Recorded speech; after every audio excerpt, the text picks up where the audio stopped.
Spoštovane gospe, gospodje, ekscelence, lepo pozdravljeni na današnji razpravi, ki smo jo pripravili v sodelovanju Slovenskega društva za mednarodne odnose, Inštituta za narodnostna vprašanja, Slovenske izseljenske matice in Kluba koroških Slovencev.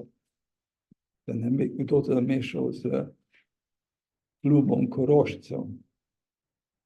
Naš gost je dr. Marjan Šturm, zgodovinar, politik, aktivist koroških Slovencev, pa še marsikaj. Mislim, da smo se mnogi z njim srečevali, mnogi z njim tudi sodelovali, med drugim je tudi član Slovenskega društva za mednarodne odnose. Toplo ga pozdravljam v naši sredi. Današnje srečanje, ki ga bova povezovala dr. Boris Jesih, predsednik Slovenske izseljenske matice, in Marjan Šetinc, predsednik Slovenskega društva za mednarodne odnose. Ta razprava bo potekala v dveh delih. Prvi del bo posvečen predstavitvi in razpravi o letu izšli knjige našega gosta. V slovenščini je naslov knjige sledeč: Identiteta brez sovražnika, od konfrontacije do mirovnega posredovanja na Koroškem in v regiji Alpe-Jadran. To bo predstavil dr. Grafenauer, tukaj za našo mizo. Drugi del pa bo namenjen razpravi in analizi razmer v Avstriji s strani dr. Šturma po vzponu svobodnjaške stranke na zveznih volitvah 29. septembra letos. To bom povezoval sam. Še enkrat prisrčno pozdravljam našega gosta in prijatelja. In Boris, besedo predajam tebi. Jaz bi vas prav lepo pozdravil, povedal, da so tukaj vsi predstavniki organizatorjev, direktorica Inštituta za narodnostna vprašanja Sonja Novak-Kanovič, Janez Strgar, predsednik Kluba koroških Slovencev, in v omizju predsednik Kluba koroških Slovencev v Mariboru, Daniel Grafenauer, in jaz kot dvojni vlogi, kot raziskovalec na inštitutu in predsednik izseljenske matice, ki je tudi soorganizator tega. Mi smo si danes to zamislili tako, ker je knjiga v nemščini in bom rekel, velika večina ali pa noben od vas je tudi v roki ni imel, da bo kolega Grafenauer naredil en kratek povzetek te vsebine knjige, potem bi pa prišli v bistvu na en pogovor z Marjanom Šturmom, ki bi pač nekatere stvari, ne vseh, ker jih je preveč v knjigi, nekatere stvari, ki se za to publiko zdijo najbolj relevantne, najbolj pomembne, še posebej pojasnil. Tako, Daniel, beseda je tvoja. Hvala za besedo. Spoštovani, cenjeni prisotni.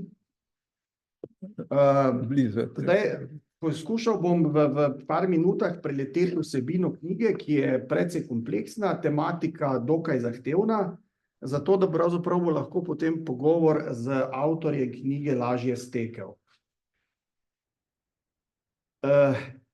V zanimivi knjigi, ki je pred nami, ki obravnava odnose med slovensko manjšino in nemško govorečo večino v Avstriji od 70. let 20. stoletja naprej, ko je Marjan Šturm začel aktivno posegati v družbeno in politično realnost, sledimo nekakšnemu obračunu glavnega protagonista s svojo življenjsko in poklicno potjo, ki se neprestano prepletata. Marjan Šturm je v 70. letih prejšnjega stoletja stopil na prizorišče kot mladostniški aktivist, ki je enojezično krajevno tablo Hermagor okrasil tudi s slovenskim krajevnim napisom Šmohor. Po radikalni levičarski fazi se je začel ideološko razvijati v Ljubljani, kjer je med drugim tudi študiral. Zaradi slovenske družinske socializacije in družbenega aktivizma je v 80. in 90. letih 20. stoletja, v času, ko je na prostoru bivše Jugoslavije divjala vojna in je na Koroškem prevzela oblast svobodnjaška stranka pod vodstvom Jörga Haiderja, postal tajnik in nato predsednik Zveze slovenskih organizacij, ene izmed 3 krovnih političnih organizacij koroških Slovencev, tiste malo bolj leve. Na čelu te organizacije je ostal 27 let. Po letu 1991 in osamosvojitvi Slovenije, po konstantnem zmanjševanju nemškega prastrahu pred Slovenci oziroma Slovani na Koroškem, so končno nastopili pogoji za alternativne pristope k reševanju težkih vprašanj glede sobivanja Slovencev in nemško govorečih Korošcev na Koroškem. Šturm je dokazal, da je za dialog z nekdanjim sovražnikom potreben tudi pogum in prevetritev lastnih stališč. V knjigi, ki je zgrajena kot pogovor 2 odličnih raziskovalcev na področju mirovnih študij in upravljanja različnosti ter razreševanja konfliktov, to sta dr. Wilfried Graf in magistra Gudrun Kramer, Šturm naredi nekakšen pregled in kritično samooceno dialoga, ki ga je začel voditi na Koroškem pred skoraj 20 leti. Marjan je bil namreč spiritus agens dialoga z glavnim sovražnikom koroških Slovencev, s Koroško domovinsko službo oziroma Kärnten-Heimatdienstom in njenim predsednikom, dr. Josefom Feldnerjem. Naj vas spomnim, da je Kärnten-Heimatdienst oziroma Koroška domovinska služba tista nemško nacionalna organizacija, ki je soodgovorna za germanizacijo skoraj 3 generacij koroških Slovencev. Dialog, ki ni bil in še vedno ni sprejet med vsemi Slovenci na Koroškem, na primer Narodni svet koroških Slovencev ga nikoli ni sprejel, medtem ko je predsednik 3. krovne politične organizacije, manjšinske organizacije koroških Slovencev Bernard Sadovnik, aktivno sodeloval v konsenzni skupini. Torej ta dialog je dal po sintetiziranju različnih pobud vse od 70 let 20. stoletja naprej merljive rezultate v obliki zmanjšanja nemško nacionalnega pritiska, po skoraj 60 letih rešitve za dvojezične napise in nekatere druge zadeve v memorandumu iz leta 2011, če jih naštejemo samo nekaj. Z nastopom deželnega glavarja Petra Kajzerja leta 2013 so se dialog med 2 nekdanjima kontrahentoma in prijaznejše razmere napram slovenski manjšini še bolj vgnezdile v koroški prostor. Šturm je v dialogu v okviru konsenzne skupine na Koroškem, ki je bila deležna številnih odlikovanj v Avstriji, Evropi in posamezni akterji tudi v Sloveniji, prenesel proces soočanja preteklosti na meddržavno raven s pomočjo Inštituta za narodnostna vprašanja in načel mnoga travmatična vprašanja in dogodke težkega 20. stoletja, ki so v tem prostoru pustili globoke travme in dajejo podlago nasprotni in pogosto nasprotujoči si spominski kulturi. Naj naštejem samo nekaj. Mejni spori po 1. svetovni vojni, tako imenovani obrambni boj na avstrijski strani ali boj za severno mejo na slovenski strani, nacizem in nacistična zasedba Jugoslavije, upor partizanov, jugoslovanska zasedba Koroške in novi mejni spori po 2. svetovni vojni, povojni poboji in komunistični režim v Sloveniji, vprašanje manjšinskih pravic koroških Slovencev, avstrijsko-jugoslovansko-slovenski odnosi v času hladne vojne ter nenazadnje tudi vprašanje nemško govoreče manjšine v Sloveniji po letu 1991. Šturm v knjigo vključuje tudi teoretična razmišljanja o razreševanju konfliktov, ki se jim je tudi študijsko posvetil in praktične izkušnje, ki jih je imel v tem procesu. Na koncu monografije je vključenih še 6 prispevkov, 1 študija, ki analizira identitetno politiko koroških Slovencev in 5 komentarjev izbranih Šturmovih sopotnikov na njegovi dialoški poti. Ocena nekaterih sopotnikov je, da bi brez Šturma bil sicer dialog v deželi Koroški možen, vendar ne bi potekal tako dobro, kot je z njim. Knjiga, ki bo danes predstavljena, je torej neke vrste kritična refleksija dialoga, posnetek stanja ter intervencija, ki vabi k nadaljnjemu razmisleku in prizadevanjem za oblikovanje regije miru, če hočete sožitja, sodelovanja in boljše prihodnosti v sami regiji Alpe-Jadran, ki jo je 20. stoletje z vsemi vojnami močno zaznamovalo.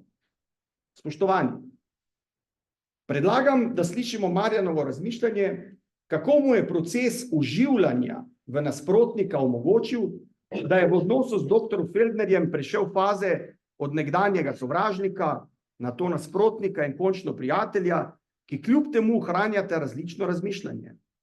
Geslo drug proti drugemu, drug poleg drugega, drug z drugim in drug za drugega, očitno nekdanja sovražnika tudi dejansko živita. Šturmov napotek bralcem in prizadevanjem za uspešno gospodarstvo in jezikovno-kulturno različnost regije Alpe-Jadran je, da prizadevanje zanjo ne smemo opustiti, da potrebujemo pri tem potrpljenje in čas. Za mir si je potrebno neprestano prizadevati. Tudi tako, da ustvarjamo novo kulturo spominjanja, ki je vključujoča in ponuja možnosti boljšega sožitja. Šturm ostaja optimist. Meni, da je potrebnega čim več dialoga, ki privedejo do boljših odnosov med narodoma, slej ko prej pa to prinese večji nabor rešitev za manjšino. V oklepaju pravnih rešitev za manjšino. Hvala. Marjan, Boris, prostor je vaš. Daniel, hvala. Tako da bo nekoliko lažje, ne, za vse nas. Midva z Daniela sva se oba knjigo že prebrala, pa imela ta privilegij, ne, da sva jo dobila. Je pa Daniel že omenil, ne, da si v bistvu ti da je v bistvu rdeča nit pogovor z dr. Kramerjem pa z dr. Grapom. Ampak v knjigi je še kar nekaj drugih tvojih sopotnikov, včasih tudi kritikov, ne. Mogoče bi bilo dobro, da nam poveš, zakaj so v knjigi in zakaj ni v knjigi dr. Jožefa Feldnerja. Ja, dobro večer, spoštovane dame in gospodje. Najprej iskrena hvala za povabilo, sem seveda rade volje prišel na eno kritično soočenje in jaz upam, da bo prišlo do enega kritičnega soočenja, kajti če bi vsi bili enega mnenja, bi bilo slabo, bi bilo enoumje, zato je pa prav, da imamo včasih tudi različna mnenja. To je v bistvu jaz sem z dr. Feldnerjem napisal eno knjigo 2007, Koroško na novo misliti, in to je bilo teda ena velika senzacija, da je možno, da en predstavnik koroških Slovencev z nasprotnikom koroških Slovencev naredi skupno eno knjigo, in v katerem skušata konstruktivno razmišljati o Koroški. Mislim, ni nič novega, ampak novo je to, da sta dva kontrahenta, tako rekoč, bila sposobna svoja razmišljanja opisati v eni skupni knjigi. Potem je nastalo še več knjig, recimo na vrh smo ta dialog z koroškim hematistom razširili in smo intervjuvali 20 oseb, življenjskih štorij, Slovencev in Nemcev, in to okrasili tudi z teoretičnimi prispevki. To je bila knjiga Kärnten liegt am Meer, tukaj imamo tudi s Feldnerjem en članek. In potem smo še nadalje šli in smo naredili eno delovno skupino Building the Peace Region Alps-Adriatic, kjer je sodelovalo 42 ljudi iz Slovenije, Avstrije in Italije, kjer smo tako rekoč eno celo leto diskutirali, kaj so pogoji, kaj so razlogi, da so pri nas razmere tako napete in kaj je treba postoriti, da tako rekoč se to spremeni. To je bila ta brošura, ki smo jo izdali.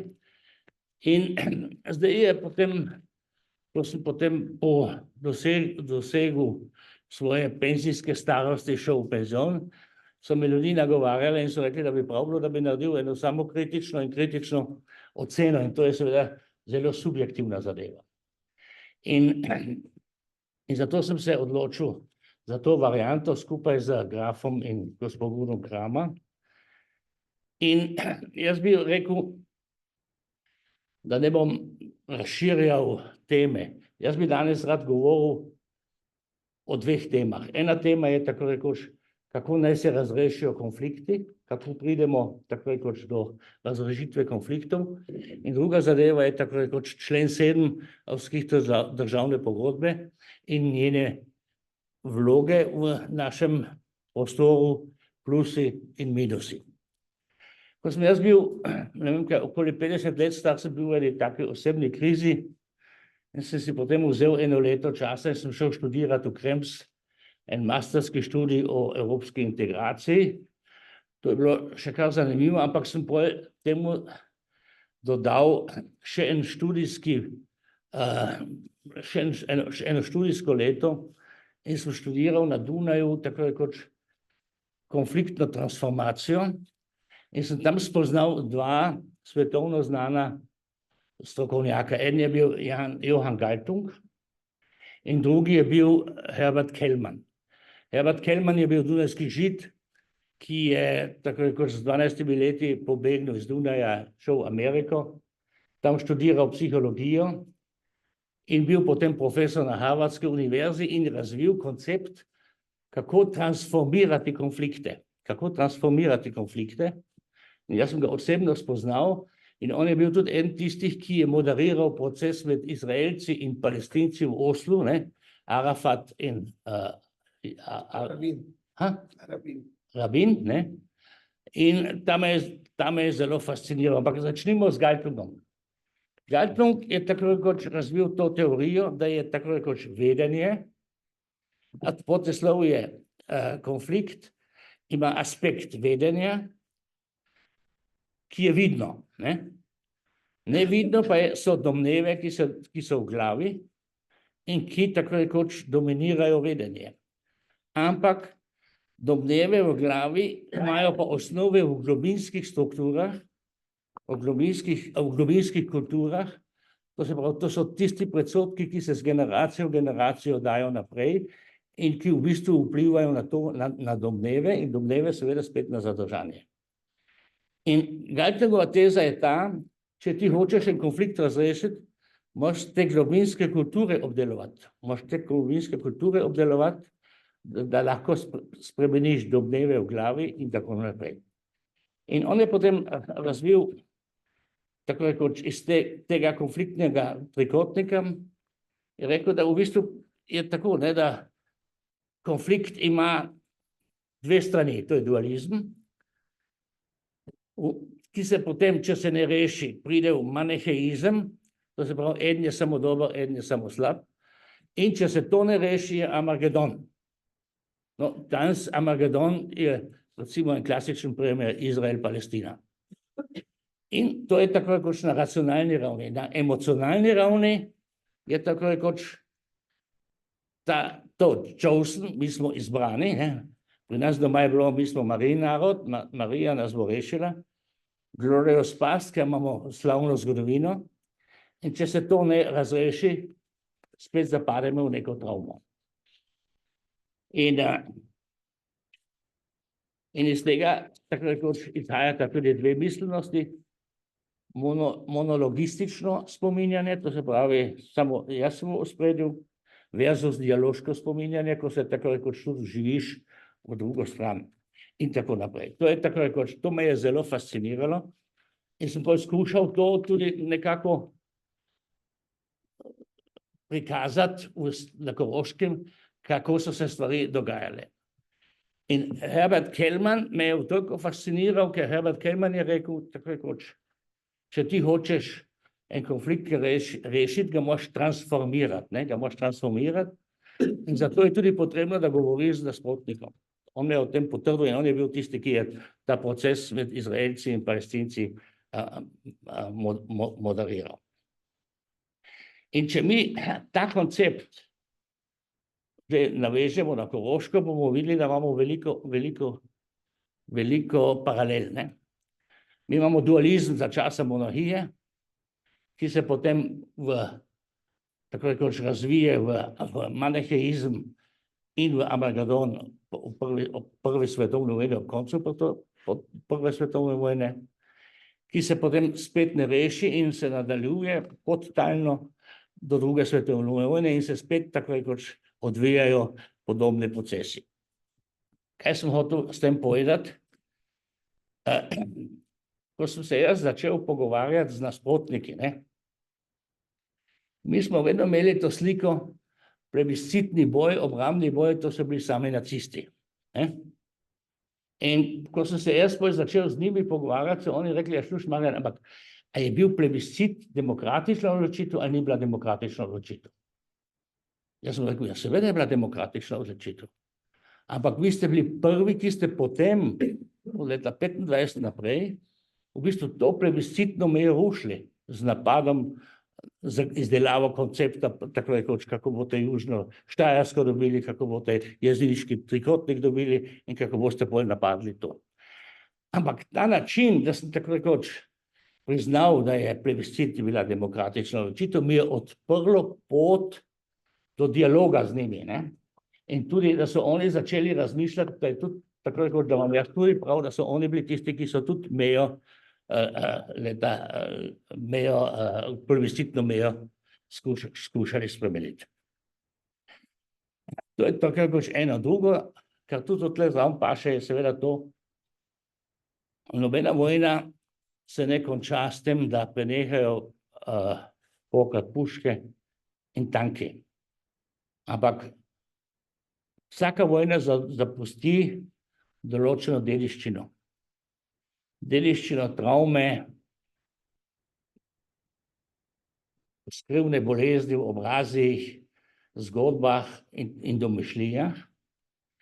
In tle spet pridem do Kelmana, če te stvari ne obdeluješ, potem lahko te stvari postanejo resurs za ponovno nasilje ali pa, tako rekoč, resursa za en mirni razvoj. En primer za eno ne. Ponovno nasilje je v bistvu Jugoslavija, ko je tako rekoč partijski sistem določil, kaj je bratstvo in edinstvo. In pol, ko je ta režim propadel, so v bistvu stare kulture prišle na dan in prišlo do tega izbuha in do Armagedona. Vzamemo en pozitiven primer. Nemčija, Francija, ki sta po letu 1945 res šla v bistvu eno pot sprave, sodelovanja in obdelovanja tega, izmenjava študentov, dijakov, vlada Nemčije je imela zastopnika pri francoski vladi in obratno, tam je to postalo resursa za eno konstruktivno sodelovanje. Izrael je spet primer za negativni primer in tako naprej. Južna Afrika je spet primer za en pozitiven primer, ko je ta politika, tako rekoč, sodelovanja, peace and reconciliation proces, ne, ki je privedel tako rekoč do enega nove stopnje sodelovanja in sožitja. Skratka, te dve stvari sta me zelo fascinirali in so me potrdile, da smo mi na Koroškem v bistvu delali to napako, da v bistvu smo se zabubili sami zase in v bistvu nismo imeli tako rekoč ideje za dialog z nasprotnikom.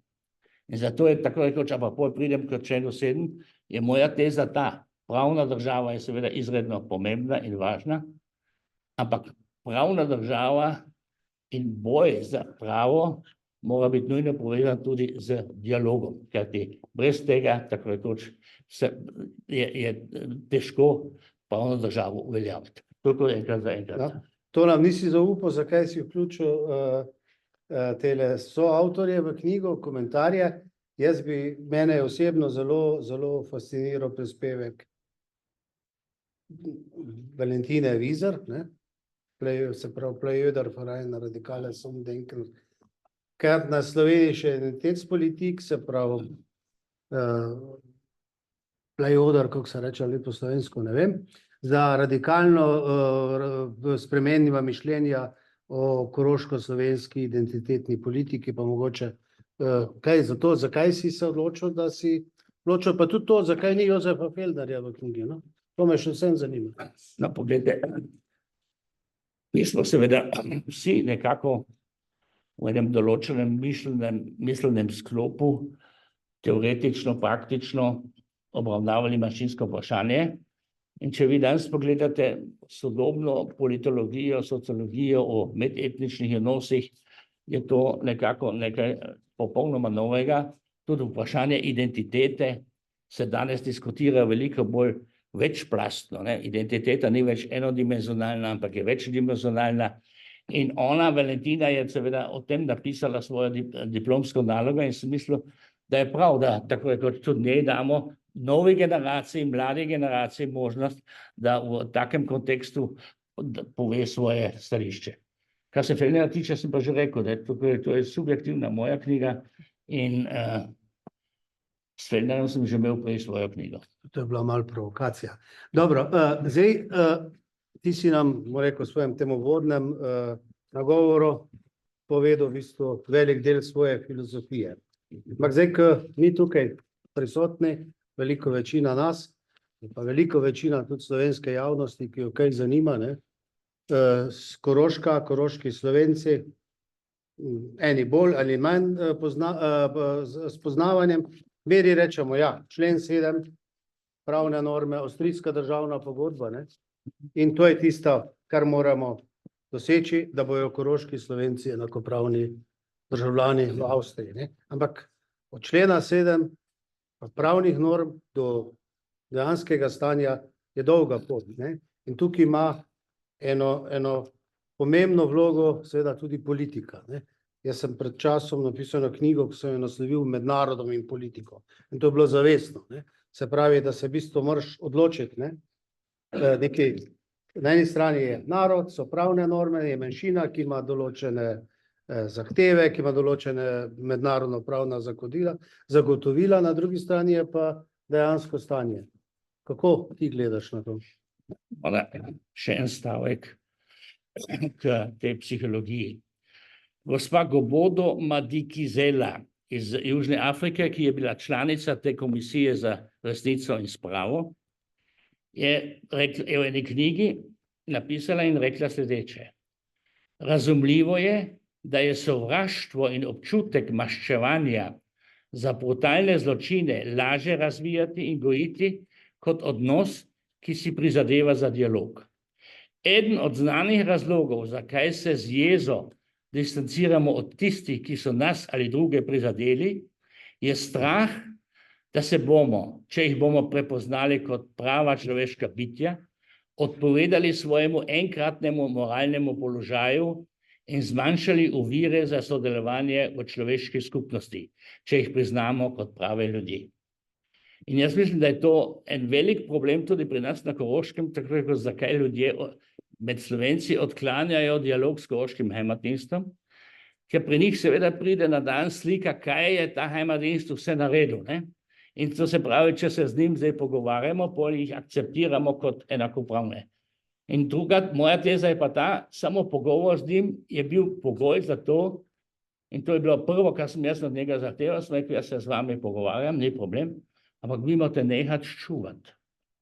Mislim, ker oni so imeli en časopis, ki je, ne vem kaj, 6-krat na leto išel na vsa gospodinjstva in je bil polno ščuvanja in hujskanja.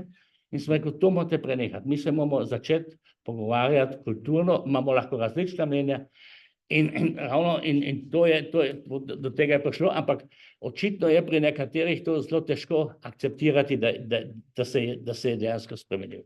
Ampak ti si zdaj vprašal glede člena 7. To je zame tudi ena velika zadeva, ko nisem mislil, da je to res. Moj nečak je bil sodelavec avstrijskega ustavnega sodišča in ta je napisal eno brošuro, ki je v bistvu najboljša brošura o manjšinskem varstvu v Avstriji. Hvala lepa. In ta je rekel, vi ste se premalo poglobili v avstrijsko državno pogodbo.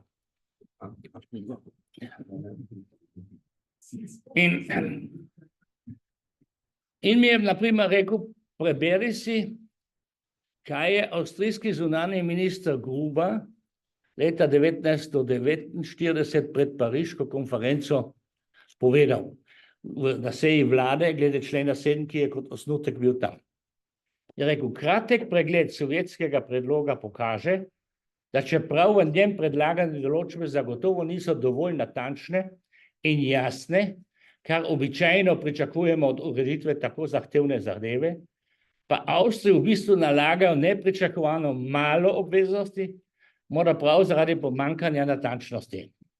Dejansko te obveznosti, ki le malo presegajo obveznosti, ki nam jih je že danes nalaga državna pogodba iz Saint-Germaina, po pomenu nikakor niso primerljive z odpovedjo Sovjetske zveze sprememba meje. To je rekel avstrijski zunanji minister, tako je on ocenil člen 7 leta 1949. In tukaj imam jaz en članek, ki ga je napisal, in zdaj bom reči,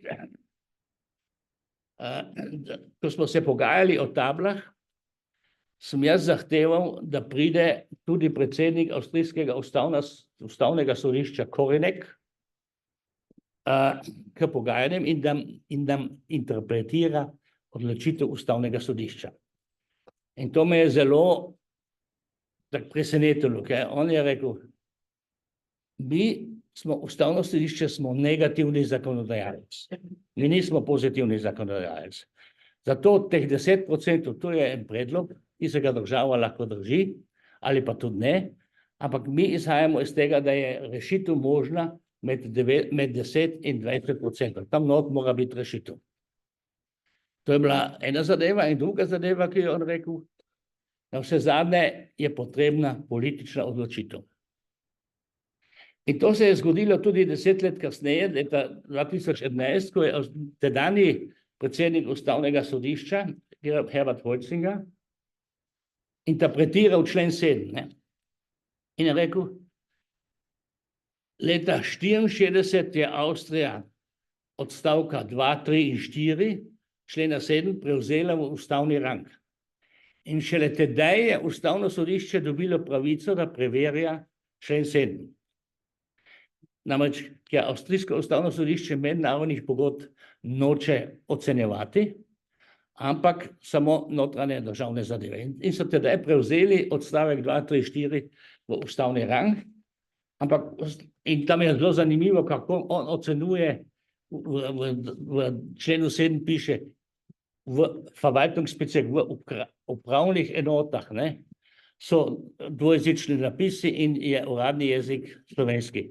In tle on razčlenjuje, kaj pomeni upravna enota. Ne? In reče, to ni občina, ampak upravna enota je vas. Za table je upravna enota vas in za uradni jezik je upravna enota občina. Ker na občini ti rabiš slovenščino kot uradni jezik, na vasi pa ne, na vasi je tako rekoč samo znak, da je to. In potem tudi filozofira o tem, kaj pomeni slovensko in mešano prebivalstvo. Tako da sem se jaz malo čudil nad našimi strokovnjaki, da v bistvu tako pomembne zadeve, kot jih je Holzinger tle opisal, mi sploh nismo imeli tako rekoč na vidiku, ne? Kaj je mešano prebivalstvo in tako naprej. Ampak tudi ta Holzinger reče, v zadnji konsekvenci mora priti do ene nachhaltige Lösung der Kärntner-Ortsfrage ist wie erwähnt nur politisch zu erreichen. To je tako rekoč rekel predsednik avstrijskega ustavnega sodišča. In jaz sem preko svojega nečaka vedel, da stvari niso tako enostavne, kot smo mi vedno mislili. Mi smo jurišali člen 7 naša pravica, člen 7 naša pravica in je samo treba to uveljaviti in je res, če bi bila politična volja dana, je lahko rešitev veliko bolj velikodušna, kot je potem bila. Če bi bila politična volja dana. Ampak te politične volje očitno ni bilo in zato je ta kompromis, ki je ven prišel, seveda ni najboljši, je tudi jasno, ampak ta rešitev ima eno opcijo, ki sem jaz vnesel tudi s pomočjo svojega nečaka, v debato tedaj pri pogajanjih eno odprtnostno klauzulo. To se pravi, teh 174 tabel, za katere smo se zmenili, so zdaj sprejete v ustavnem rangu, ampak občine imajo še vedno pravico, da naprej postavljajo dvojezične napise v okviru svojega območja občine. To so te table malo drugače gledajo, so bele. In do danes je približno 30 dodatnih dvojezičnih napisov bilo postavljenih na Koroškem. Tako da jaz mislim, moja ocena je, tem boljši je vzdušje, tem več bo dvojezičnih napisov. Tem slabši bo vzdušje, manj bo dvojezičnih napisov. In zdaj seveda še eno vprašanje, debata, ki je v Sloveniji zelo vedno spet aktualna, ali naj Slovenija notificira državno pogodbo. Mislim, to ni moja zadeva, to ocenjevati, to je seveda zadeva Republike Slovenije, da se odloči, ampak jaz bi samo rad pripomnil to. Jugoslavija je bila sopodpisnica državne pogodbe. In državna pogodba predvideva v 35. členu, kako razrešiti konflikte glede interpretacije posameznih členov. In ta 35. člen pomeni, da se usedejo veleposlaniki podpisnic državne pogodbe in rečejo, tako je bilo. Če bi nam to uspelo danes, recimo, da bi podpisnice državne pogodbe rekli, 164 tabel je premalo, mora biti 500, pa jih mora Avstrija narediti, ker je to nad ustavnim zakonodajalcem in tudi nad ustavnim sodiščem.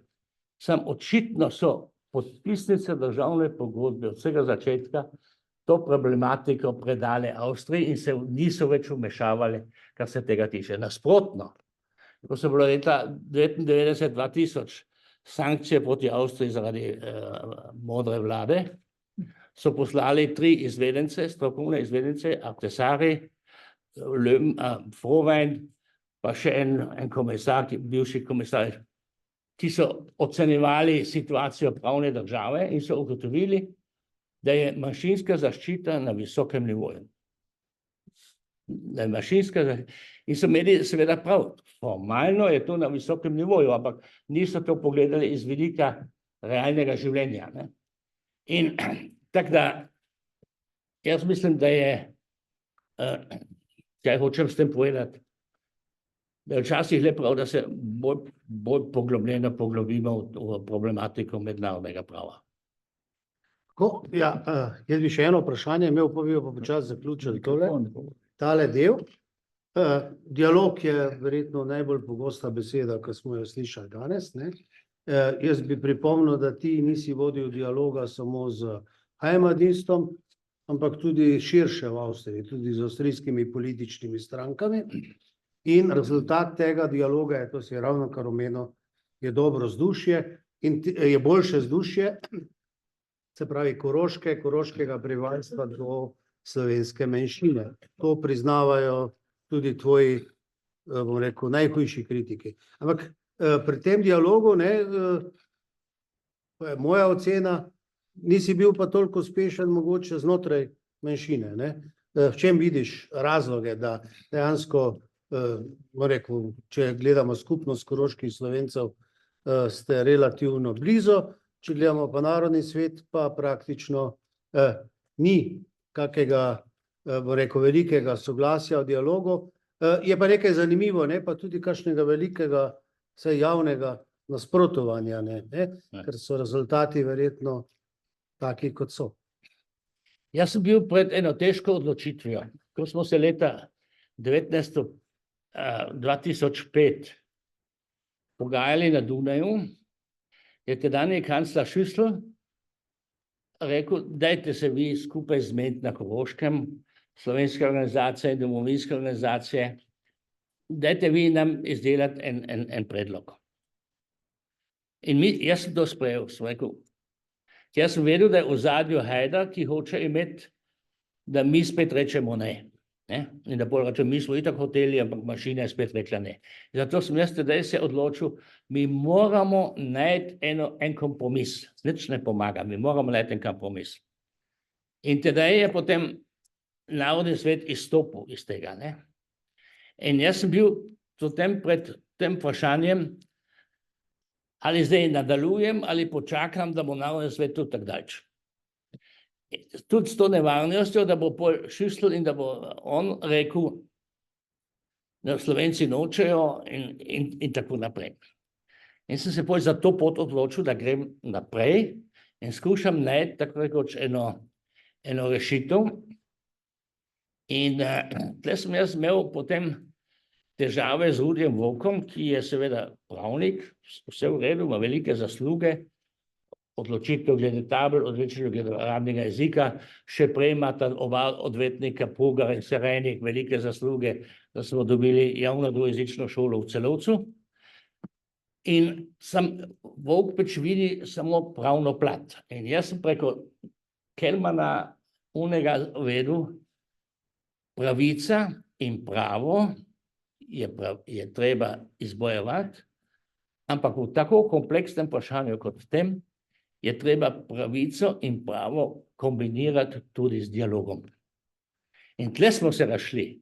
Tle je postala zaenkrat na Koroškem teza, z Hematistom se nimamo kaj pogovarjati, ne? Šturm je narodni izdajalec in so skušali ta način pač točkovati. Ampak masa ljudi, po mojem, s temu ni sledila. In zato je bilo tako težko, jaz bi jo vedno jih vabil, sem rekel, vi morate tle sodelovati pri tem procesu. Ampak tako rekoč, to niso hoteli, ker jim je bil tak kratkoročni uspeh, tako rekoč očrniti mene in ZSU, ljubši kot pa tako rekoč eno dolgoročno perspektivo. Tako, jaz predlagam, ne, da še z enim kratkim komentarjem pustimo še kakšno vprašanje, pa gremo pa na drugi del. Mi smo se ravno danes pogovarjali, ne, in mi upamo, da bo v prihodnjem letu išla slovenska verzija knjige, ne, smo potem lažje o tem pogovarjali. Gre verjetno za dileme, ne, ki jih imamo tudi mi v Sloveniji včasih med sabo, ne.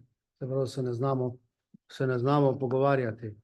Tako, Marjan, zdaj bom pa prepustil tem tvojim, ki so navdušeni, pa tistim, ki niso navdušeni iz publike, da ti postavijo kakšno vprašanje. Stavek temu zadnjemu, ampak tisti kompromis glede tabel je na koncu Narodni svet tudi podpisal. Seveda. Pa so dali pa čez eno leto knjigo, kjer je pisal en Jardanah, ker so rekli, da so bili prisiljeni v... Ampak to je Inskotov problem bil, da znotraj organizacije so ga pritisnili, ne. Tam pri pogajanjih je Insko pristal na to, ne. Samo pol so ga masirali. A to so že podrobnosti, tako da. Prosim, publika, beseda je vaša.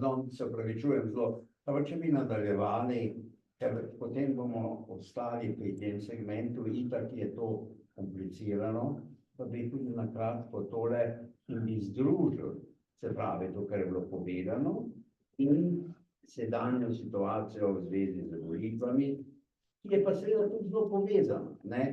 Pardon, se opravičujem, ampak smo že kar dale, smo daleč prišli že, bi bilo lahko zelo veliko vprašanj, ampak morda dajmo to skupaj, ne vem. Ja.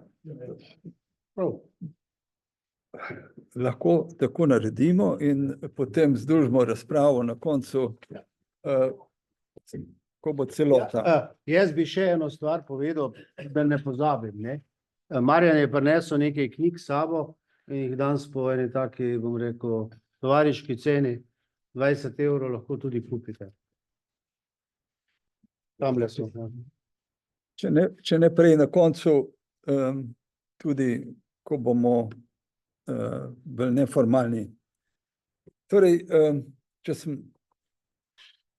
če malo navežem na to, kar je bilo do zdaj povedanega, vemo, da je v Avstriji politična volja, ki se odraža na volitvah, pomembna tudi za Koroško. Doktor Šturm je subtilen raziskovalec, analitik, zato je seveda pomembno, da nam nekaj pove o tem, kaj se dogaja v Avstriji in kako to morda se odslikava tudi na Koroškem. Ampak preden mu predam besedo, bom nekaj stvari povedal, da bomo imeli kontekst, o katerem govorimo.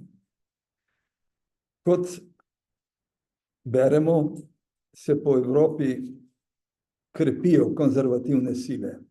Zato se tudi zmerne konzervativne sile radikalizirajo, sprejemajo retoriko skrajno desnih strank, le tako se ohranjajo na oblasti. Če nisi proti ilegalnim migracijam, če nisi za zapiranje meja, če ne sprejmeš ali pa sprejemaš retorike ogroženosti, ki prihajajo z vseh mogočih smeri, od znotraj in zunaj, izgubljaš. Strah, napihnjen in plasiran po medijih, daje zagon skrajno desnim silam. Ta vzorec lahko vidimo v vseh državah, ki obkrožajo Slovenijo. Na nek način pa tudi v Sloveniji. Avstrijske zvezne volitve 29. septembra so na prvo mesto med strankami, ki si vsa povojna leta delijo oblast, pripeljale svobodnjaško stranko FPÖ z največjim odstotkom podpore doslej, 28,9%. Dolgoletna vodilna stranka SPÖ, Socialni demokrati, je ostala zadaj, z najmanjšim odstotkom podpore po drugi svetovni vojni, samo 21,1%. Avstrijska ljudska stranka OVP, druga najuspešnejša avstrijska stranka, je dosegla tretji najnižji rezultat na dosedanjih 24 povojnih volitvah. Svobodnjaška stranka je letos na Koroškem, svobodnjake je letos na Koroškem podprlo 38,4% tistih, ki so šli na volitve, kar je najvišja podpora med vsemi avstrijskimi deželami in kar je precej drugače, če samo se spomnimo, lani na deželnih volitvah. Je SPÖ dobila 15 poslancev in sicer skoraj 39% ljudi je glasovalo za njo. Ljudska stranka 17% in svobodnjaki so 24,3%. Tam je še tim Karintija in to je celoten deželni svet. Kaj to pomeni? Se je na Koroškem zgodil premik glede na razliko med zveznimi volitvami in deželnimi volitvami. Lahko zvezni premik vpliva na razmere na Koroškem. Predsednik Van der Bellen je mandat za sestavo vlade podelil Karlu Nehammerju, voditelju ljudske stranke. In seveda tudi dosedanjemu predsedniku, on je dosedanji predsednik vlade, ki naj bi sestavil koalicijsko vlado. Kakšen kompromis bo dosegel, ali ga bo dosegel, bomo videli. Predsednik ni dal mandata voditelju svobodnjaku, Herbertu Kiklu, kljub najboljšemu volilnemu rezultatu. Toda ne glede na vse, bo nova vlada pod pritiskom svobodnjaške stranke, ki ne samo, da ima 57 sedežev od 183 v parlamentu, v zveznem parlamentu na Dunaju, ima tudi predsednika parlamenta, Walterja Rosenkranca, ki ima kar nekaj pristojnosti in možnosti usmerjanja delovanja parlamenta.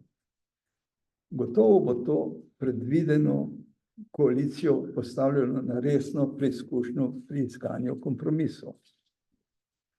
Koalicija, ki jo bo Nehammer verjetno z nekaj kompromisi uspel sestaviti,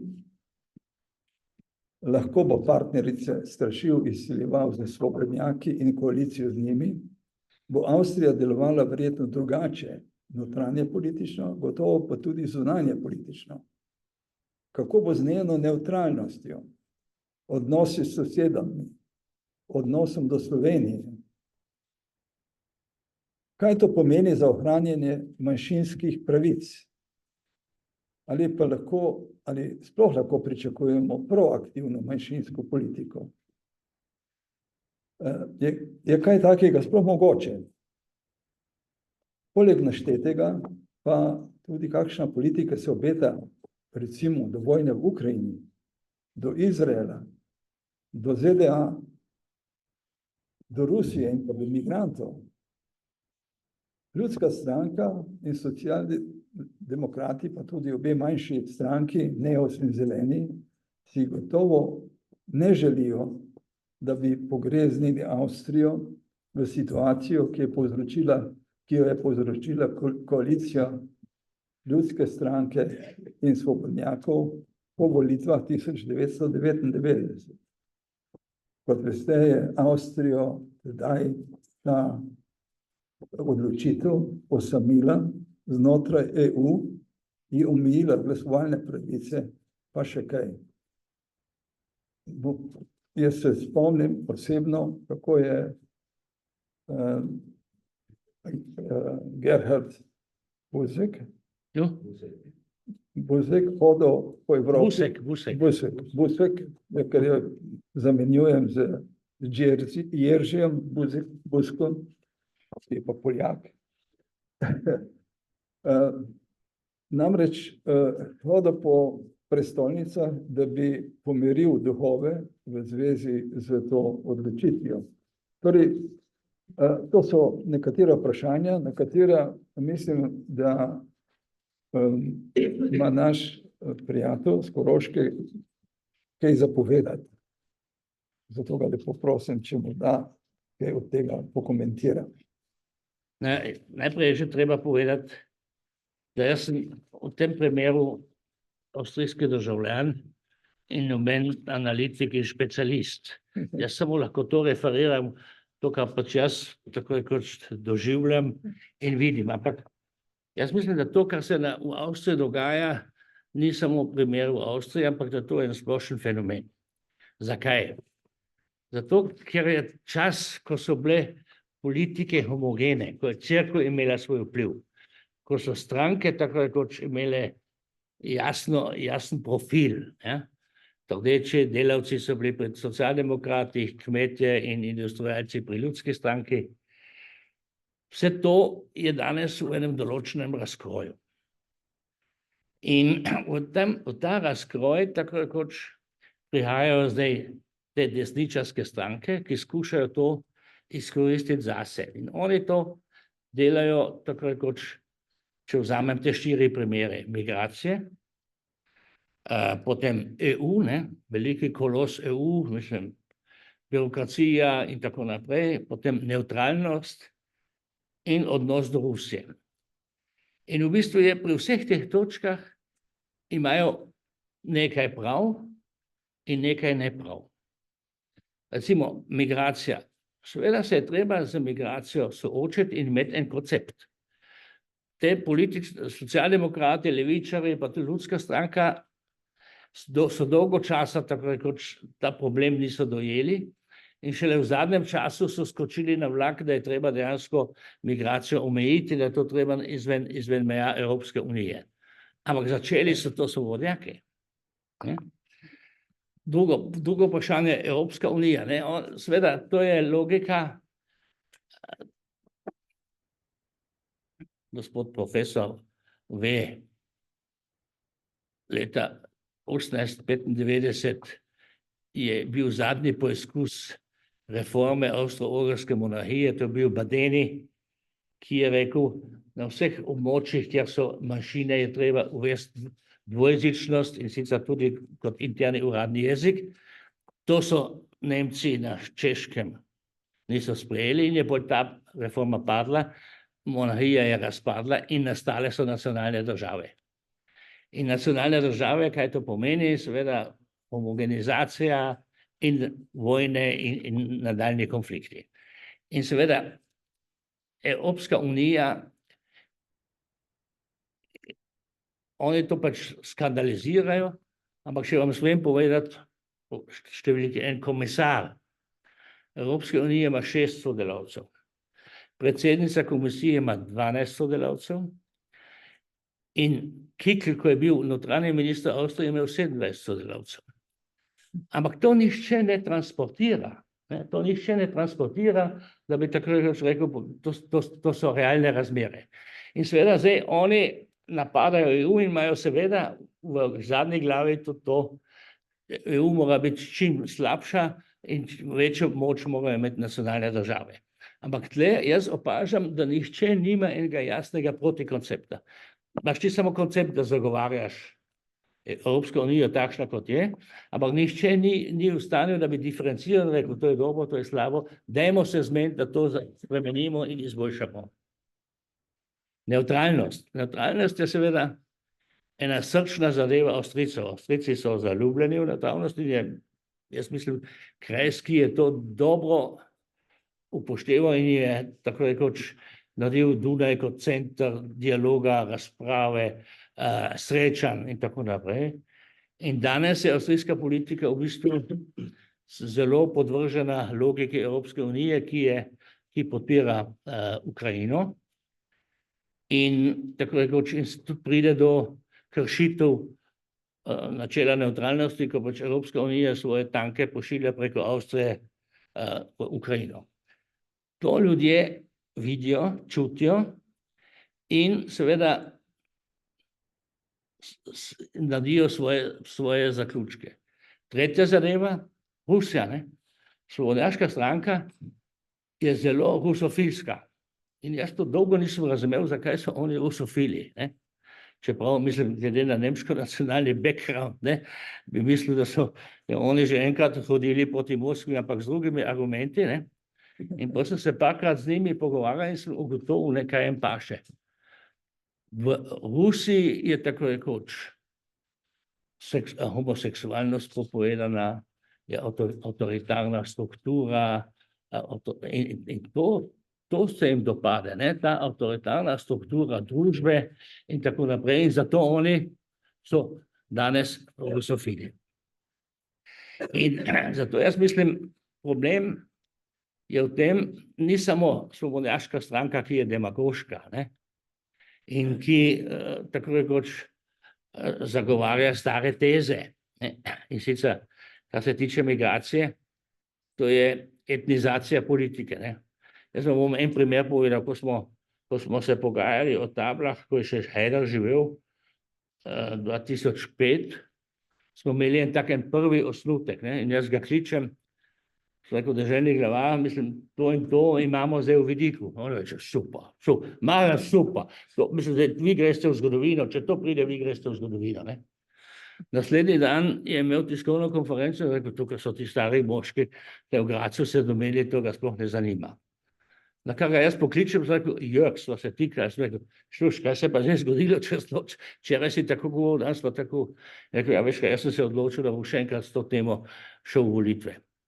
On je bil en Machiavelli, je videl, da je etnizacija politike. In kaj je to? Kaj pomeni etnizacija politike? Kaj je etničnost? Renaud je rekel, plebiscit de jour, ne? Vsakodnevna odločitev vsakega posameznika. Sociološko je to povezava med emocijami in interesi.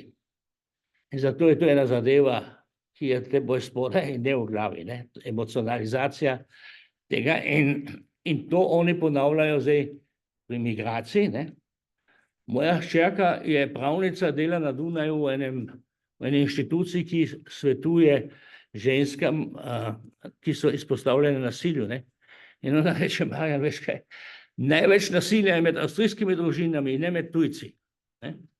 Ampak v javnosti, v medijih je tako rekoč tisto, ko en pač z enim nožem nekam gre, je to centralna tema in se pač to forsira. Kaj hočem reči s tem?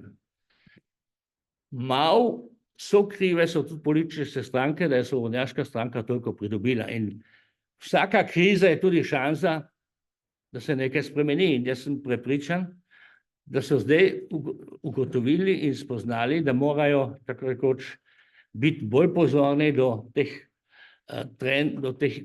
trendov migracije, Evropska unija, nevtralnost in tako naprej, in imeti bolj jasna stališča. in iti v en diskurs. Ne?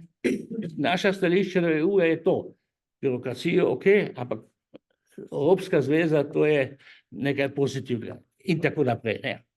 Kar se tiče manjšine, jaz ne pričakujem kakih večjih sprememb, tudi da bi se naenkrat mana zrušila nad nami, to tudi ni za pričakovati, ampak pogledajte, mi imamo še vedno gospod Foglova pri Zelenih v parlamentu, mi imamo še vedno Smrtnika v Celovcu v parlamentu, v deželnem parlamentu, mi imamo eno Silvijo Lobnik, deželno zborsko poslanko iz Železne Kaple, ki je tudi manjšinka v deželnem zboru, tako da integracija funkcionira, po mojem, in Slovenci postajamo vedno bolj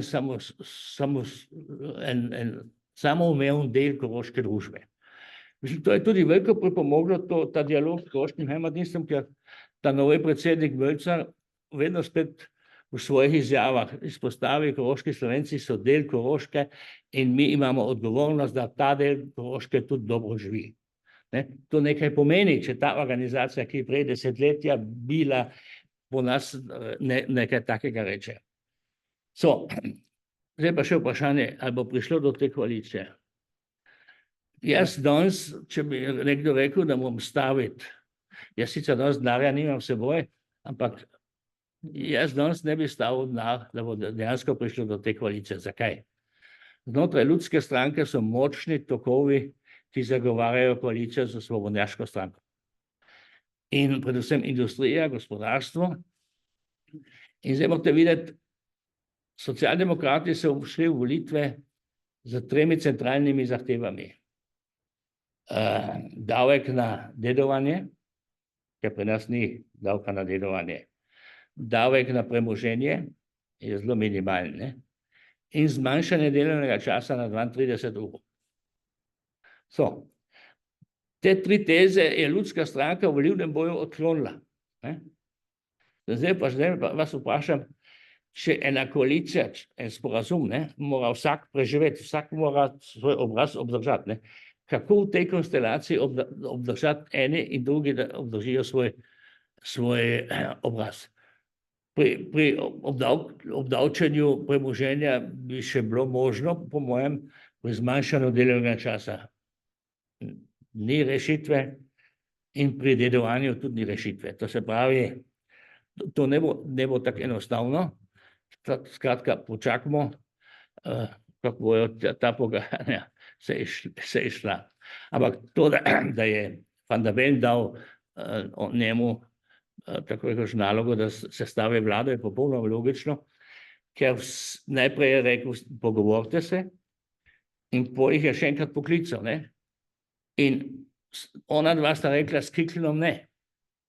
In Kikli rekel, jaz ja, ampak ti nimaš partnerja, in zato je pač drugemu dal to nalogo, ampak kot rečeno, bomo videli, kaj bo iz tega. Zdaj iz vidika manjšine pa ne pričakujem kakih bistvenih poslabšanj. Ja, hvala za ta pojasnila. Morda še samo eno vprašanje, ki je tukaj zelo prisotno. Avstrija brezpogojno podpira Izrael pri samoobrambi. Kaj imaš o tem za povedati? Jaz sem bil prejšnji teden na Dunaju in sem si ogledal 2 muzeja. Leopold muzej, tam je tako rekoč Dunaj 1900, super razstava, če kdo na Dunaju je predlagal, tam je Klimt, Schiele, Hofmann, vse te stvari v 19. stoletju, tako naprej. In potem sem še šel v židovski muzej. In jaz vedno tja grem in sem zgrošen, ko vidim, da je bilo leta 1938 200.000 Židov na Dunaju in leta 1945 5.000. In jaz mislim, da je to, kar Avstrija se zaveda, tako rekoč, da ima tle eno veliko odgovornost in da dolgo desetletja o tem niso govorili in premalo storili in šele zdaj prihaja ta zavest vedno bolj do veljave. Skratka, da je tudi malo slabe vesti, kaj so tako rekoč po vojni delali z njimi. Jaz sem enkrat spoznal ta je bil komunist in je bil v dunajski vladi pristojen za kulturo. In je seveda skušal dobiti umetnike, ki so pobegnili v Ameriko nazaj. Med njimi tudi Schönberga, tega znanega komponista. In je šel na sejo mestne vlade, rekel, za tega rabim eno stanovanje. Ne? In tam je bila socialdemokratska večina, so rekli, puška, tam umre. Mislim, tak odnos je bil po vojni, tako rekoč, do holokausta. Holokaust tudi v Nürnbergu ni bila tema. Ne? Holokaust je Evropska unija šele 2000 sprejela kot obvezni spominski okvir, 2000. In Avstrija je šele 91 je Vranicki rekel, mi nismo bili samo žrtve, mi smo bili tudi storilci. In zato je ta proces, mora samo še to, mislim, zakaj je bilo tako? Churchill je po vojni izjavil, pozabimo grozodejstva, gremo naprej. In to je bil razlog, zakaj ni prišlo do denacifikacije. Ne pri nas na Koroškem, ampak tudi v celi drugi Evropi ne. Adenauer v Nemčiji je sploh tajil, da so bile kakšna grozodejstva. In šele študentsko gibanje v 60. in 70. letih je vprašanje spomina na to obdobje spravili spet na dnevni red. V 60. in 70. letih se je začel ta proces osveščanja. In mi, koroški mladinci, smo se tedaj vklopili v to in smo tako rekoč vnašali naše izkušnje, ker smo mi tako rekoč bili žrtev nacizma, ampak moji starši niso smeli govoriti, da so bili izseljeni in pregnani. Niso smeli govoriti, da so eno hčerko izgubili v pregnanstvu. In to je tedaj prišlo, bolje smo smeli o tem govoriti. In ta proces je do danes, po mojem, bil zelo pozitiven. Ja, mislim, da je čas, da odpremo razpravo. Mislim, da je bilo kar precej iztočnic. Jaz sem neka vprašanja že postavil, odprl. Prosim. Bojan Grebovšek. Hvala vsem, zelo zanimivo. Knjige nisem prebral, ampak sem zadnji čov, sem bil v Celovcu, tam kupujem čevlje Eko, ker sem zaprl v Ljubljani, sem šel tudi na knjigarno, tako malo na črno pogledal in moče me boš pa še enko pa knjigo. Malo na glas govoril. Slišali smo ogromno. Ni bilo teme, ki se ne bi dotaknil. In o tvoji poti v Damask, Saul, Paul, Fener, levi, desni in tako naprej, tudi izredno zanimivo. Ampak jaz bi se samo osredotočil vendarle na oziroma na Koroško. Ne vem, če je bilo omenjeno, Koroška. Svobodnjaki so dobili tudi prvi v Avstriji, na Koroškem so pa v vseh zveznih dežel največ dobili, 10% več, to povprečje. Ponavljam, 10% več. Gospod Kikl, njihov vodja, je Koroška. Ne pozabi. Prejšnji zgodovinski vodja svobodnjakov, Hajder, je potem, ko mu pravzaprav v zvezni politiki ni tako dobro šlo, kot je mislil, iz Zgornje Avstrije doma, se preselil na Koroško in bil izredno uspešen. S Koroško je nekaj narobe, to vemo. Koroška je v nekem smislu vlada, politično, socialno, etc. ena določena patologija, s tem so se ukvarjali mnogi avstrijski, vemo o Koroški, Zele, Duši se je pisalo, etc. Ringel. Poseben primer. Malo, kako bi rekel, ne vem, če je beseda benigen, ampak malo se mi zdi, da si bil benigen, kar zadeva tudi svobodnjake, ali smo pa vsi. To so potomci nacistov, kar direktno gre, se mi zdi. Zelo direktne vezistov. Ta stranka smo naredili nacisti bivši, visoki funkcionarji, etc. In to se je malo pozabi. Koroška sama je prepojena, pregnojena z nacističnim gnojem, rjavim gnojem, to besed. To škrubla vsakokrat malo ven. Zdaj, zelo malo se je storilo okoli tega. Imamo tudi, in ta zadeva predvsem tako imamo svobodnjaško stranko, ampak se vemo, govorimo, v Avstriji se je govorilo o rjavih socialdemokratih, tudi vemo, kako je bilo, ne, se so svojega kanclerja obsovali, ko so zaradi takrat odstavljanja, etc. Pregnojena je z nacizmom, to ima seveda dolge korenine, še prej germanizacija, etc. Lani je mladinci FPÖ-ja, se pravi svobodnjakov, ki so zdaleč najbolj uspešna stranka na Koroškem, prišla s to idejo, o nevarnosti ponovne neke slovenizacije, zgodarije, seveda Koroške.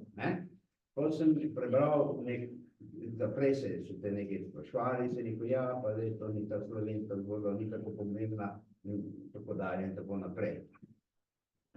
Te rezultati, 40%, stranke, ki izhaja iz nacizma, ne bi to z neko lahkoto človek vzel, se mi zdi. Ne vem, koliko so oni v tem, če bilo zvezne volitve, na Koroškem, da slovenske problematike niso, je pa vse čas prisotna pri latentno.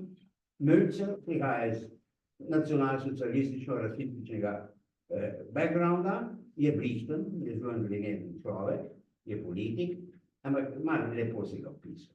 Mislim, kje drugje v Nemčiji ne bi take karijere naredil, ne bi zaradi teh svojih idej in tega, kar je povedal. Kako da si tako optimist? Ne bi rad bil Kassandra, ampak dejansko ob teh rezultatih, ob tem, kar se vse dogaja, ne obstaja neka nevarnost, da bi nekje iz naftalina spet pritegnili to slovensko zgodbo, ki je itak zelo majhna, ker je zmeraj manj Slovencev tam. Zakaj si optimist? Druge Slovencev ni več, ali kako? No, bom začel pri zadnji štoriji, ko si rekel, FPÖ mladinci so. Jaz sem tedaj klical šefa svobodnjaške stranke in sem rekel, to ne gre. To ni sprejemljivo.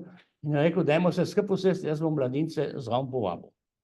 In potem smo naredili en sestanek in smo rekel, a vi veste, tako rekoč, da to mene žali.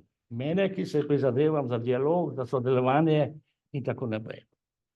In bolje on meni rekel, slušajte, gospod Šturm, je zanimivo. Ko so mladinci to izjavo dali o slovenizaciji, sem jaz dobil klice mojih strankarskih kolegov, so rekli, a ste zmešani, a spet začenjate. Nehajte s tem, mi bomo tako rekoč, mi hočemo imeti mir, zdaj imamo mir in imejmo mir. Polje je Slovenija poklicala na razgovor, na zagovor avstrijsko ambasadorko v Ljubljani, v zunanje ministrstvo, in polje pa spet dobil klice svojih članstv in so rekli, ja, to si pa ne smemo pustiti to past, da bo Slovenija tako rekoč citirala našo ambasadorko v tej zadevi na zagovor. Zdaj se hočem povedati, kako so stvari včasih tudi pomešane. Ampak zdaj, Kikl. Javnomnenjske ankete in študije po volitvah so pokazale, da prebivalci niso volili Kikla. Sploh ne. Kikl je bil najmanjši razlog za to, da so pritisnili pri svobodnjaški stranki, ampak največji problem je bila migracija. Drugi največji problem vojna v Rusiji, ljudje se bojijo, tako rekoč, kaj bo iz tega nastalo. No, te dve, tri stvari so bili glavni motiv za te volitve. Jaz se pa strinjam s teboj, da je tako rekoč ta globinska kultura na Koroškem še vedno prisotna, zelo prisotna, ampak zdaj, kako bomo s tem delali? Ali bomo zdaj rekli, zdaj gremo spet v gozd, bomo šli v antifašistični odpor, ali pa bomo tako rekoč naredili nekaj, da bomo skušali z civilno družbo voditi en dialog o teh stvareh. In jaz mislim, da ni druge alternative. Ni druge alternative, da se je treba z njimi pogovarjati in jim dopovedati, kaj je. In jaz imam zelo dobre izkušnje. Jaz sem recimo s Feldnerjem postavil v Velikovcu na pokopališču eno veliko tablo, 5 metrov, 1,5 metrov, ko smo vse padle plebiscitnih bojev na eni in na drugi strani dali gor, ampak ne po narodni pripadnosti, ampak po abecedi. Po abecedi in zgoraj smo napisali: umrli so v veri v svojo domovino, ker politika ni našla mirnega načina razrešitve mejnega vprašanja. Dvojezično, slovensko-nemško. In ravno zdaj, prejšnji četrtek, smo imeli spet spominsko komemoracijo, ko je bila predsednica Zveze društev generalmajstra prisotna, 2 zastopnika koroškega heimatdiensta in smo tam imeli svoje govore, jaz sem imel svoje govore, oni so imeli, in je bil sukus je bil ta, ne? Pred grobom sovražnika izgine sovraštvo. In da je tako rekoč to zaključek tega, ne? Mi moramo zdaj graditi sožitje in sodelovanje, ker jaz tako rekoč, če bomo to pustili, da bo to šlo v maloro, potem bo šlo v maloro.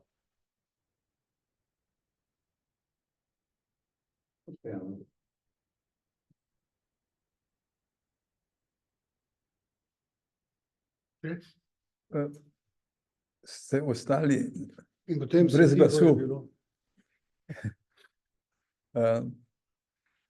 Ima kdo še kako vprašanje ali pa komentar k temu, kar smo danes slišali?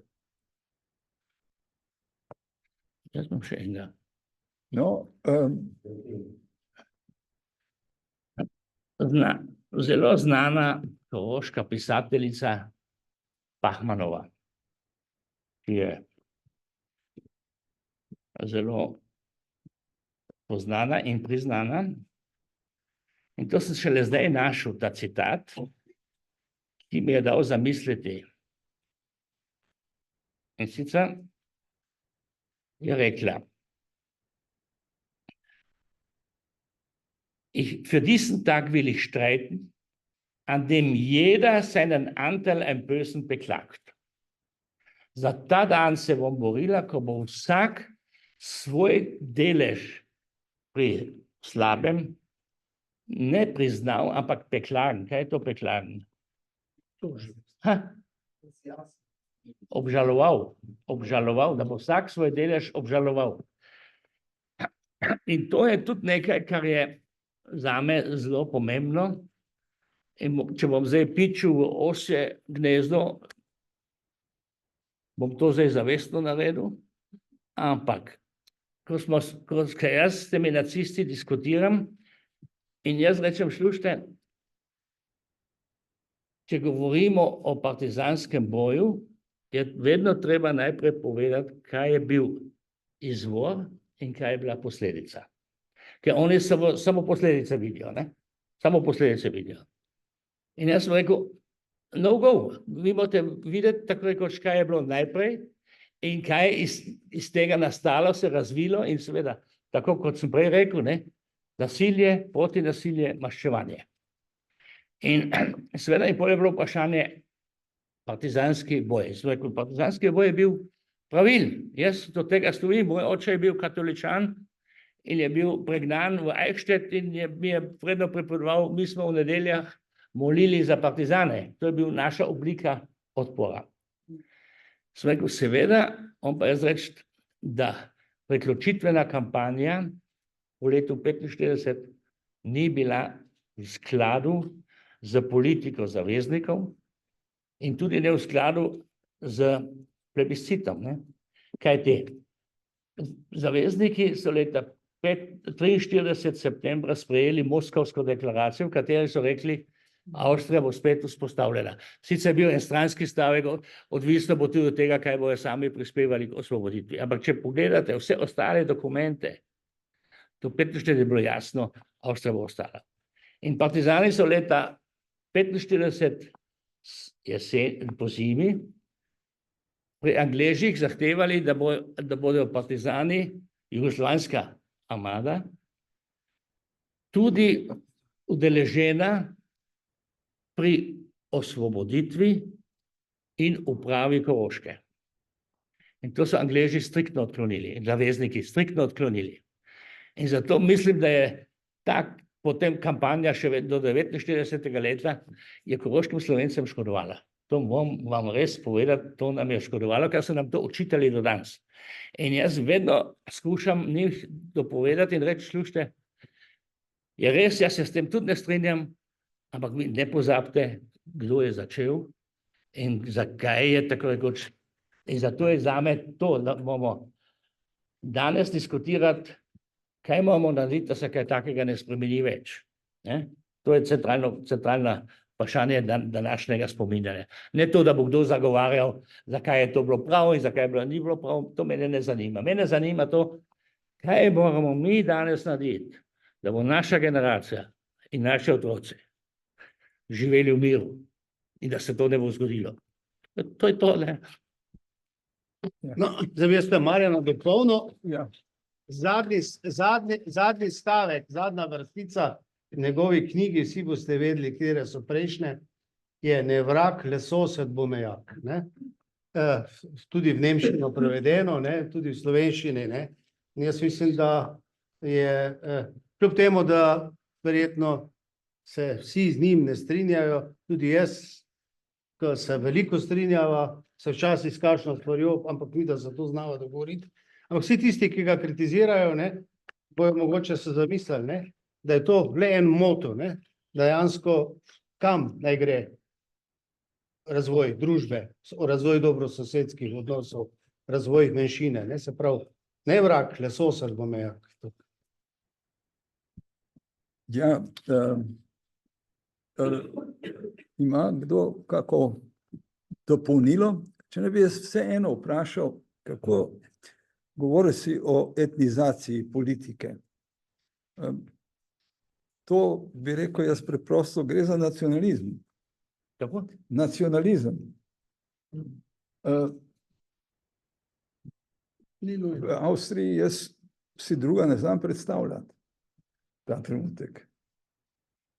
Kako je pa z drugimi manjšinami v Avstriji, gradiščanski Hrvati, nekateri, ki zadnjič sem slišal, da so gradiščanski Hrvati izdali neverjeten zbirko svoje dediščine, ne vem koliko delov. A je to edino, kar se bo ohranilo po gradiščanskih Hrvatih?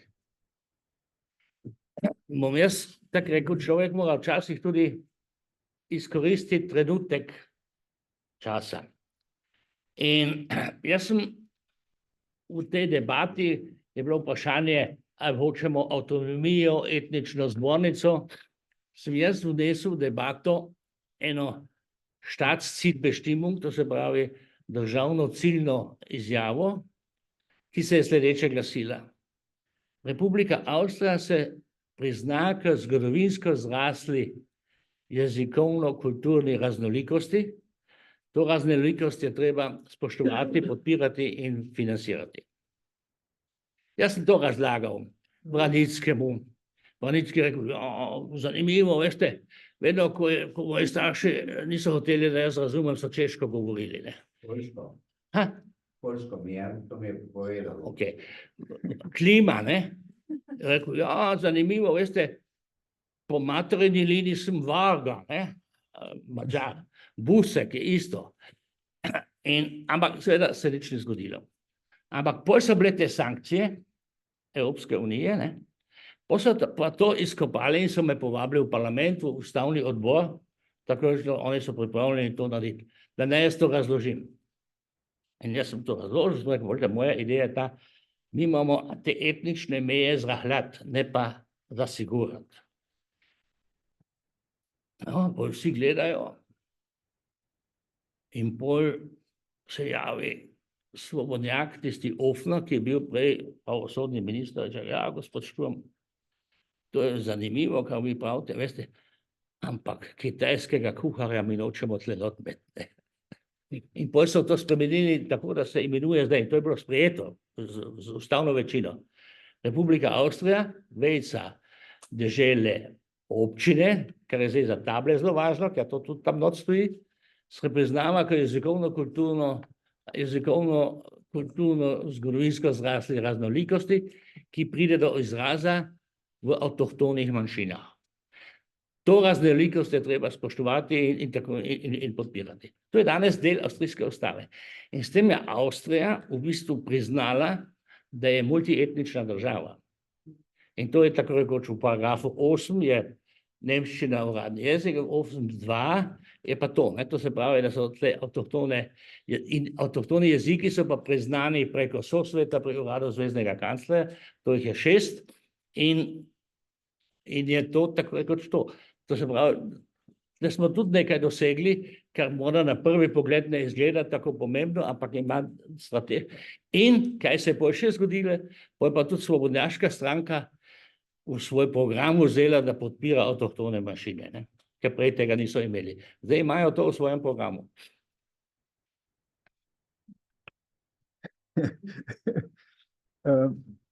Vidim, da ni volje, da bi še kdo kaj vprašal ali dodal. Tako da jaz mislim, da smo izčrpali današnjega gosta in vabim vse, da se dobimo v tretjem nadstropju, kjer bo morda v neformalnih pogovorih še kakšna zanimiva reč padla ali se